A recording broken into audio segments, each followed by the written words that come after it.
This show is produced by the Hartman Media Company. For more information and links to all our great podcasts, visit hartmanmedia.com.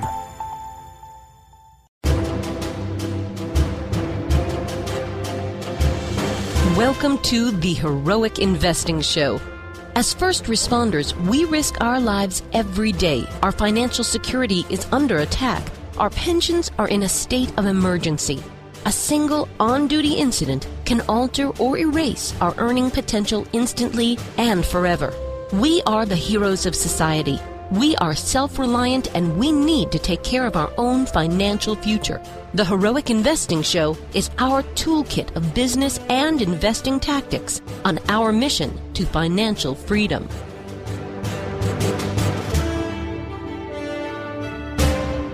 Welcome to the Heroic Investing Show, where we talk about financial strategies for first responders. You guys are risking your life out there every day, and we want to make sure that you have a good retirement and a good financial plan. That's what the Heroic Investing Show is all about. So we've got a great show for you today, and we will be back with our guest in just a moment. You know, sometimes I think of Jason Hartman as a walking encyclopedia on the subject of creating wealth.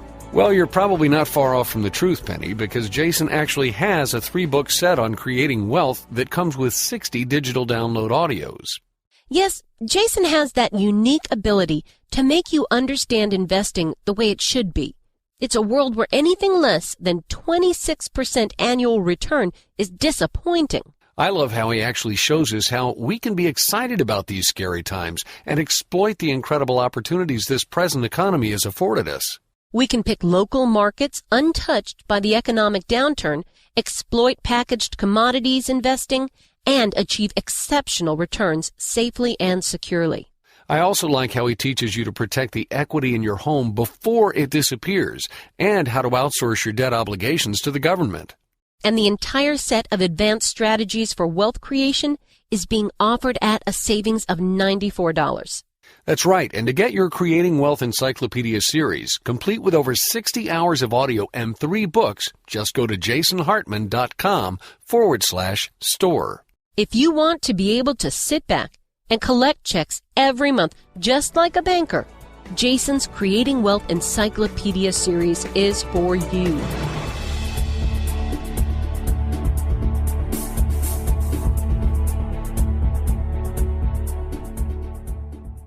Hey, it's my pleasure to welcome Zach back to the show. He is going to talk about vacancy, or how not to have dreaded vacancies. And we're going to talk about that in one of our markets that I'm invested in with 10 units of my own. And then we're also going to talk about special pricing and how that is really true, how you can actually buy below what other people are paying right in the same time frame, and you'll be kind of amazed at how this is possible. So let's talk about that. Zach, let's dive into vacancy here. We've both got some vacancy reports in front of us for this particular market that we're going to talk about today, and they are nothing short of amazing if you're an investor, if you're a landlord, right? Absolutely. That's correct. Well, so what are they? I mean, I'm seeing vacancy rates below 3% in an almost 3-year period. Wow, that's amazing. I mean, our performers go with 8% vacancy, but you're beating that like crazy, aren't you? We are, and we have consistently done that since, you're looking at the reports, January of 2009. And we've done that across the board on our duplexes, on our 2- and 3-bedroom duplex units, and on our 1-bedroom apartment type units. Okay, so we've had a lot of clients buy duplexes in your market and a couple buy small apartment buildings in your market. Tell us about the duplexes, I guess. The duplexes typically we either do 2-bedroom, 2-bath, 1-car garage type units, or 3-bedroom, 2-bath, 1-car garage type units. Overall, they rent obviously very well, and they stay rented. You can see the vacancy reports where you can see the average move-in and move-out times. I mean, you're looking at typically 12 days or less, and typically 2 weeks. It's very, very tight turn times. A lot of that has to do with a very strong rental market and very strong demand, coupled with a supply shortage, along with, I'll toot our own horn here, a management company that really understands the P&L on a property and understands how to decrease vacancy by being highly proactive whenever they know a unit's coming open. Yeah, so I've got a few different reports here that I'm looking at. There are 3 different reports, but let me share one summary of one of the reports with our listeners here, okay? And this is history. This is not a projection into the future. This actually occurred. This is real life. So we're talking about a total of 20 different units here, where in this period of almost 3 years, 980 days is the exact time period, there were 39 move-outs. Now that sounds bad, but remember, this is almost 3 years. So you didn't even get one turning a year on average. And the average days vacant between tenants, get this, you listening everybody? 11.66 days, not even 12 days of vacancy, okay, on average. The total vacancy percentage here is 2.34%.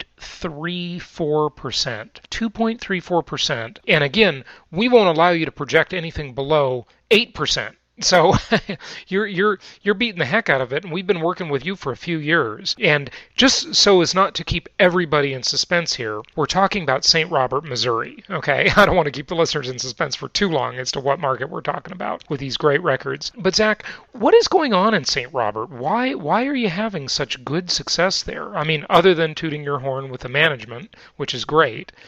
Obviously, with St. Robert, you have Fort Leonard Wood, which is the units that we're discussing in these vacancy reports are within 4 miles away from Fort Leonard Wood. And these vacancy reports go all the way back to January 1st of 2009. And since then, we have seen the base in Fort Leonard Wood expand substantially, which has obviously increased demand.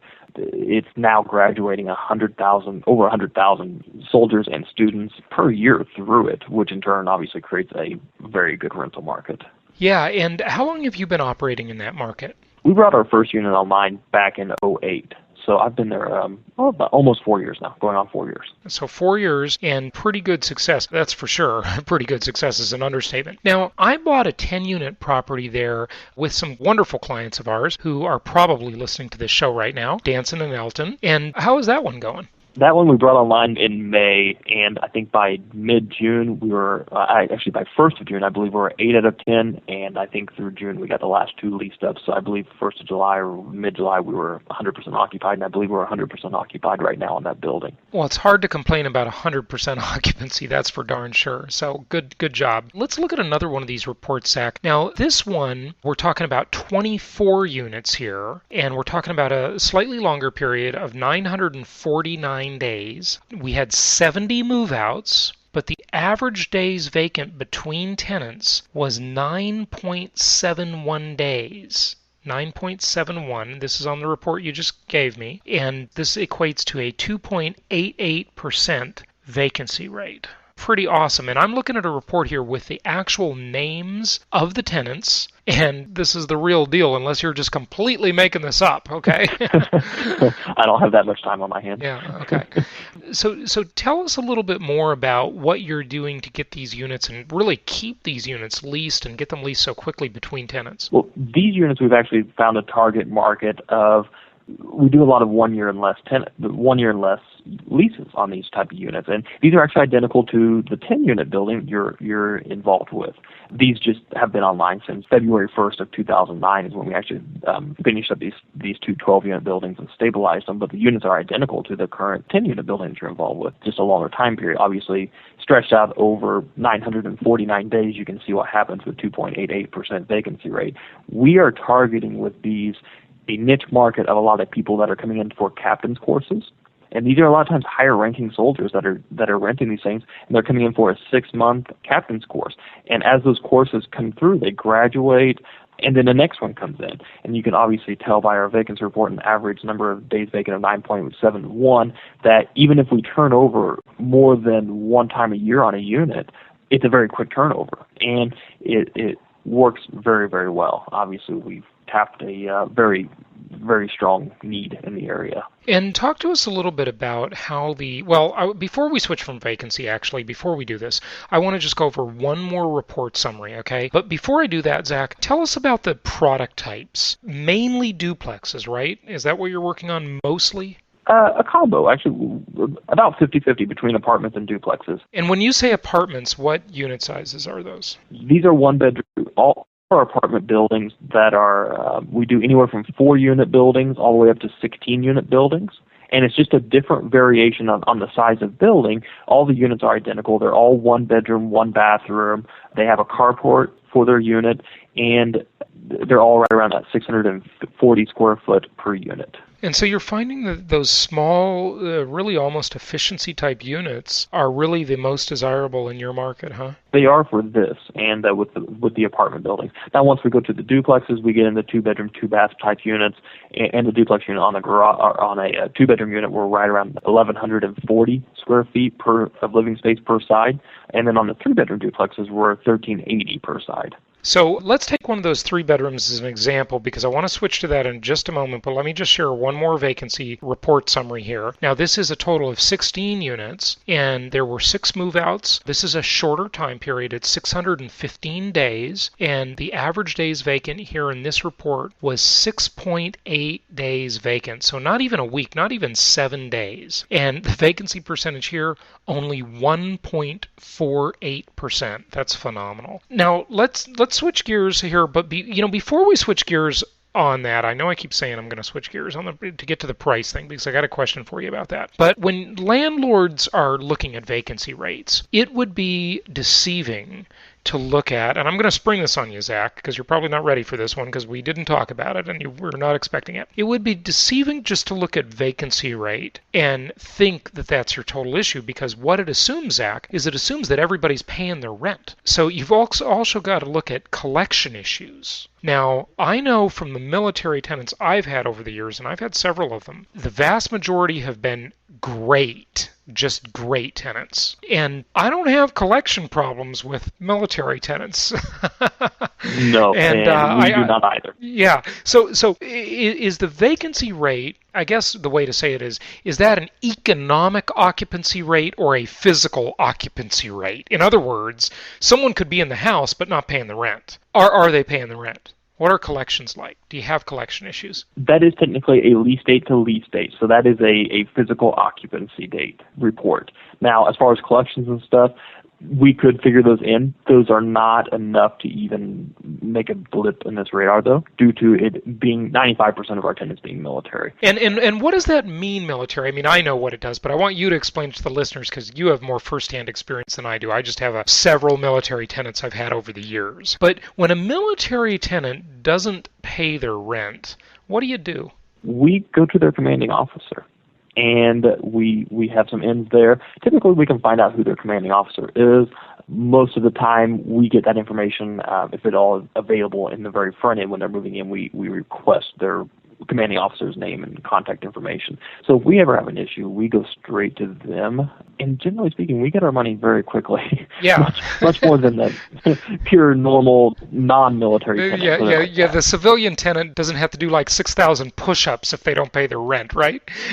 That's correct. The military definitely frowns on any kind of financial hardships or anything like that, and they definitely step in and try to get them straightened out on any kind of off-base private issue. Yeah, military people are great. I mean, they're so disciplined and generally just very, very good people. Okay, so let's switch here finally, and let's talk about price, because something that's very interesting is all of these investor groups out there, my competitors, they're marketing properties as though they're below market, and I won't allow any of our local market specialists, whether they're developers or rehabbers. We have different deals in different markets. Sometimes we have developers that are building brand new stuff, as it is in your case, but sometimes we have rehabbers that are buying properties at auctions and rehabbing them and then getting them ready for investors to buy and rent or buy and flip. And they all want to say, the properties are below market. And I think that a lot of times that's really, really a misnomer. It's not true. And that's the reason I won't allow our local market specialists to, for example, put it on the pro forma that the market value, initial market value versus cost, I won't let them make those numbers different. Because if they make them different, the ROI, the return on investment on that investment, it goes through the roof.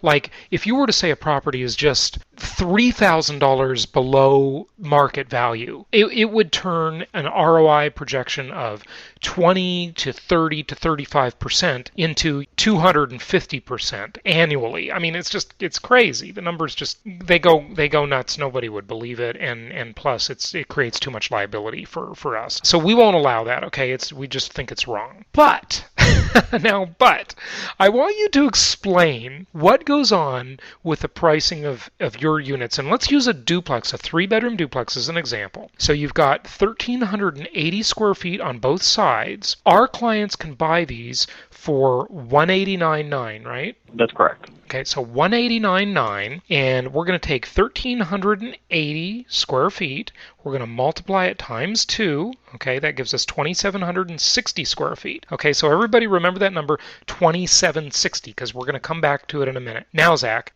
what's the highest price you've sold one of these duplexes for? I believe it was $236,000, right around $235,000. How long ago? $235,000 was sometime in 2011 that the buildings have sold for that. Yeah, 5 to 7 months, somewhere right around that ballpark. So earlier this year, for $235,000. Now, if we take, here's the BS detector, folks, for everybody listening. This is the BS detector. When you're talking about a brand new duplex, okay, any brand new structure, all you do is I want you to take your calculator like I'm doing and take $235,000 and divide it by 2,760 square feet, and we see that the cost per square foot there is $85 per square foot. Now, that is a legitimate number for brand new construction, $85 per square foot. So the first thing that comes to mind is, why would anybody come along and pay you $235,000? Wouldn't they simply check the comparable sales and realize that you're selling these properties to our investors for $189,900? Let's just call it $190,000. What don't they know? They do not know how we structure the deals, and that is where our competitive advantage, if you will, kind of lies. With being the construction company, the property management company, and the full-on developer, we have the ability to do things that most other investors don't have access to, or provide different ways to finance things that other investors don't have access to. Okay, but let's get specific about that, because what you do is, our client really is not buying the property from you per se. They're hiring you to build it for them, right? That's correct. So when they hire you to build it for them, the price that they ultimately pay never really shows up as a comparable sale, does it? That's correct. And this is not marketed locally either. So nobody has access to it. Nobody even knows about it. So they're not in the MLS, in the multiple listing service. So it's a different deal. And there's nothing to prevent you from building a home for someone. You can do that. You're a developer. Now, if you build a home for what they call for spec, which is the way you're doing it for a regular consumer, you stick it in the MLS and you get them to pay $235,000 for it, but you can't get the economy of scale where you're selling a lot of them to investors through our group in that scenario. So for those, you really do have to sell them for more, don't you? That's correct. So the investor, we own the land. We develop the land. We own the lots. The investor would come in, execute a lot purchase contract to acquire the ground that we would build the duplex on. At the same time that they execute that lot purchase contract, they would execute a construction agreement, a specification agreement, and a floor plan agreement. And what those things state is that we're going to build you a building, turnkey it to you, and we're going to give it to you for X amount of dollars and build it. And once you're done, you're done. Now, we actually even, I'll take it a step further, and I'm going to spring this on you, Jason. We actually cover all of your interest during the construction inside that turnkey price. We cover all the appliances, the yards, everything. The building is absolutely rent ready whenever you're done, so much that we actually cover your interest until there is one tenant in place. So as a developer and owning the property management company, we're assuming that risk that you will not take over an empty building, take over any kind of a payment on an empty building.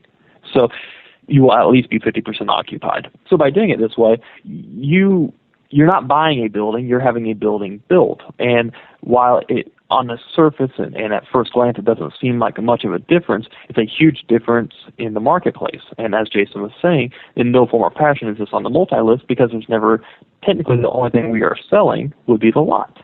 And we could put that in the multi-list. That's no problem. That wouldn't hurt anything.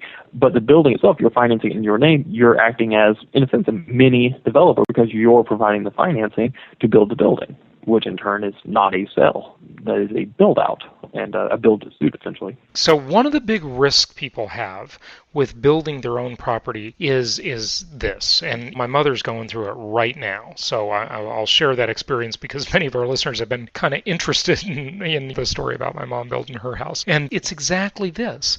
It's that you go and you finance a project, and this happened to thousands of investors in Florida. I mean, there's a lot of litigation out of this stuff. Russ Whitney was selling a lot of properties like this. Marshall Reddick was selling a lot of properties like this. And it was a big problem in Florida. We never did that main Florida area. We did a little bit of business up in the Panhandle in the military areas like Pensacola, where I own property myself. And those have fared much better. But the rest of Florida is pretty much a bloodbath. And what would happen there is people would do deals similar to this. And the way they got burned is because the builder would never get around to building the house or finishing the house. And so my mother is building this 9,000 square foot house, her dream home, this southern mansion in Gulf Shores, Alabama. And she's having the same problem because she can't get people to get their job done, to get the work done. The painting contractor comes in and makes a promise, I'll have it painted in a month. And here we go. Months later, the painting still isn't finished. And they use every excuse in the book. Oh, the weather, the this, the that. And that's where the risk really comes in for the investor developer, because our listener is really an investor developer. And what they're doing is they're hiring a developer to take that risk, put their money where their mouth is, and carry all of the cost until when? Until the property is rented, right? That's correct, until there's one tenant in place. Okay. Oh, one of the two tenants. So they do have the risk of not getting the other tenant, but at least it'll be half occupied and it'll be finished because it has to be finished to get the certificate of occupancy. Correct. Yeah. Okay. Good. What else should people know? Typically, it takes 2 to 3 weeks. Obviously, you can see by the vacancy reports that we were discussing earlier, it takes typically 2 to 3 weeks. I mean, you're going to have your second tenant in place. So it's typically a very short period of time before the second tenant is in place. So very overall, traditionally, there has been little risk there as well. So that's a very good thing. And you've got a new financing plan that we're going to talk about on a future show. You've got to get it cleared, accounting, legal, get all that done. And it's pretty exciting and pretty interesting. So we will have you back here on a future show to talk about that. But just give us a little overview of the area and why it's desirable and the product that you're selling. You know, we started in kind of backwards on this one where we talked first about vacancy, then we talked about the pricing issue and how to build in a profit for oneself as a developer, basically a $45,000 potential profit there. But talk about the market and the product, if you would. I'll start with a 10,000-foot view. The reason we are, a question I get all the time from investors is, how can you do this at $189,000 to us and then still take them for $235? Aside from just the appraisal and those types of things, how can there be that much margin in there? Because if you do the calculations, $189 to $235, that's a huge developer margin. Typical construction margins are not that big, let alone for us allow us to do the building to the investor $189 and still have enough margin in there for us to survive. And there's a few different reasons for that and factors at play. The first one that comes to mind is by doing $189, we get our economies of scale. We can run for the area a decent amount of volume. We can run anywhere from 15 to 25 duplexes a year, so anywhere from 30 to 50 units a year. And that in turn gives us, in this size of an area, in this different demographic of an area, that gives us a substantial control over labor and a substantial control over materials and pricing and everything in the area, and gives us buying power to in turn bring down our net build price to allow us to be able to build for the 189 and have enough margin in there. If we were coming in on a retail side, like we were talking about 235, the reason $85 a square foot is completely legit on new construction, and it is actually completely legit in this area, because for typical volumes and typical absorption of sales for a developer or a builder to build that on spec, they're not going to do 15 to 25 buildings a year.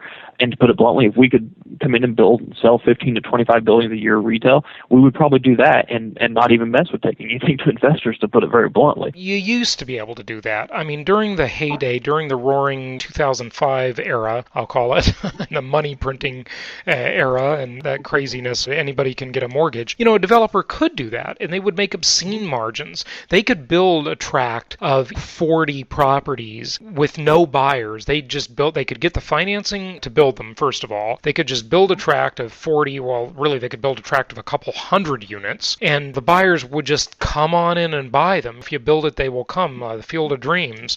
But you can't do that nowadays. It just doesn't work anymore. And so that's why the investment model is much more efficient for you as the developer, right?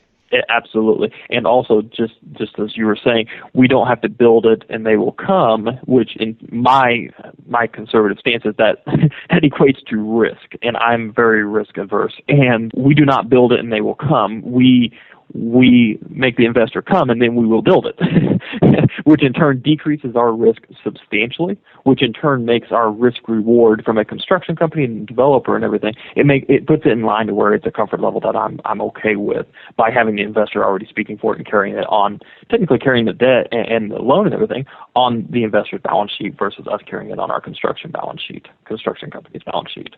And those are the two biggest contributing factors to allow us to come in and hit these type of price points, because we are building substantially cheaper than market value in the area. One more quick thing I want to add to that is that's not going to last forever. While labor pricing, just as a construction industry as a whole, labor pricing is very, very cheap right now. Labor's not going to get any cheaper. Material prices are rock bottom. They are not going to get any cheaper. At the first opportunity for construction to pick up enough, here's what we're going to see in the construction industry. There's enough subcontractors that have went out of business that the few that are still standing are getting all the current business, and they're just coasting, and they're just surviving, if you will. And they're going to survive. They're the best of the best that are left. But as soon as the volume of construction picks up, you have a much smaller labor pool to pull from. So in turn, that's going to enable them to raise their prices very quickly. And the same analogy is in place on the material supply side. So as an investor, when you're getting in for these type of price points that are really below market value, you're going to, I believe, correct me if I'm wrong here, Jason, you always say the back to replacement cost. I can't remember your exact verbiage that you always use. Regression to replacement cost. That's there my we famous, go. That's my famous phrase, regression to replacement cost. I'll send you your nickel that I owe you for using your term. My royalties, yes. Your royalties on that. But you're going to see the same thing, because you're going to see inflation in the construction industry. And it may be 2 years from now. It may be a year from now. It may be 3 years from now. And every market's going to be different for that. But every market, you're going to see a very quick ramp up of construction costs due to the decrease in the size of labor pool and the decrease in the amount of material suppliers. And there's going to be a disproportionate supply to demand. And it's going to go the polar opposite direction very quickly when volume does pick up in the construction industry. Yeah, well, you know what I think it's going to be? I think it's just going to be inflation driven, basically. And we should just differentiate, in all fairness. Most people will say, well, prices will rise. Well, that's true, but that's in nominal dollars, maybe or maybe not. I'm not sure yet. In real dollars, the significance in real dollars will be much less. But the thing is that you arbitrage that nominal versus real dollar equation with financing. And that's the beauty for a real estate investor. If there's 10%, and we've talked about this in prior shows, so I'm not going to go into it in detail. Listeners, go back to prior shows, Creating Wealth Home Study course, come to the Meet the Masters event, whatever. There's a lot more to this. Too long to explain now. But basically, it's like this. If you get a 5-to-1 leverage ratio, say you're ultimately putting 20% down on a property, just for a simplistic example. You have a 5-to-1 leverage ratio. If inflation is, in the future, 10%, then you normally, just by owning the property with cash, you're going to keep pace with inflation, because real dollars to real dollars, it's just a real dollar increase. It's not a true gain. But if you finance it, you're going to outpace inflation by a multiple of 5 or 500%. This is why people become so wealthy owning income property properly structured. And that's what we're here to help our listeners do. So go to jasonhartman.com and have us help you with that. But yeah, absolutely. That's an amazing opportunity, no question about it. What else do you have to tell us on that, Zach? along with the construction pricing and where we're at with that, with the investor versus retail price points and that market value, the market itself and the local economy is booming. With the military, you don't have job loss in the military. You don't have wage decreases. If there is inflation, military people will get, generally speaking, always get cost of living increases, which in turn means you have nice rental increases. So those two things coupled together really help to hedge this area against inflation when, and not necessarily if, but when it comes. That coupled with just the economy and what's going on in the area with the growth of insulation, the growth is outpacing the supply side by far, because construction financing is still very tight, and it is still, I'll be honest, nobody in the area focuses on multifamily. Nobody in the area understands it's a smaller demographic, and it's not big enough to attract larger money pools to come in and drop 2 and 3 and 400 units at a time on the area. It's smaller developers. We develop more multifamily than anybody else in the area, and we develop about 60 to 100 units a year, and we'll keep on that pace. It's a solid, good pace that we can absorb, and it's strong without getting way too ambitious and increasing the supply side too much. It's good, and we'll keep a good thumb on that market. Well, what you seem to have really done, and you've succeeded at it quite well, my hat's off to you, is you're a big city guy, because you don't even live in St. Robert, you live in Kansas City. So you're a big city guy that came into a small town that's largely a government-funded small town through the military, through gigantic military base, and you're in a place where there aren't a lot of like really sophisticated real estate development type people that are competing with you. So that was really a brilliant strategy. Hats off to you. Thank you. A little bit dumb luck. Really good. Well, dumb luck, brilliant strategy. Hey, you know what I always say? I'd rather be lucky than good any day of the week. Exactly. No, the rent to value in the area, rent to build cost is highly disproportionate in the right direction from an investor's point of view, and it's a very good opportunity that jumped on and definitely pounced on it. Well, it's that way in a hotel as well. And the problem with hotels is they can't keep their units occupied enough, but because of just the hotel industry and the way that whole business model works. But what a hotel is providing in service to its very short-term tenant is it's providing convenience and mobility. And I said it to someone yesterday. I was at the W Hotel in Scottsdale, Arizona, and I was talking to this girl. She was there with her dog. We were going to yoga class. I know, it's something you'd think you'd only do in California, but yoga for dogs. I know, it's hilarious. Right? And she said she was interested in real estate investing. And she said she just moved here with her fiance for a job from Dallas, moved to Scottsdale, Arizona. And what's interesting is that I said to her, because she was thinking of, should I buy a place for myself? Should we buy a place for ourselves here? Or should we buy rental property? I've been reading Rich Dad, Poor Dad, etc. And I said, hands down, rental property, because the best thing you can have on a resume nowadays is mobility. The ability to move for a job. That is what will keep you employed. So as investors, as landlords, that's what we're providing to people. We're allowing them to stick mobility on their resume where they only have a 1-year lease instead of a house that they are just completely stuck with. So I think we're providing a great service. I think landlords, investors like us will literally help increase the rate of employment and decrease the rate of unemployment. And so it's a great thing that we're doing. And with military people, they need mobility. So they're not looking to buy stuff as much. They're looking to rent stuff, right? Absolutely.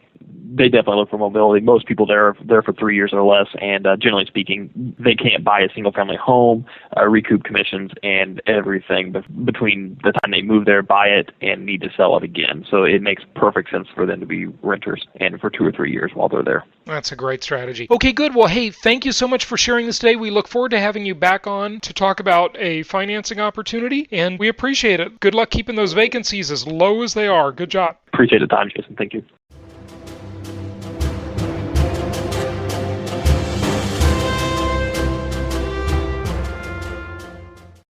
This show is produced by the Hartman Media Company, all rights reserved.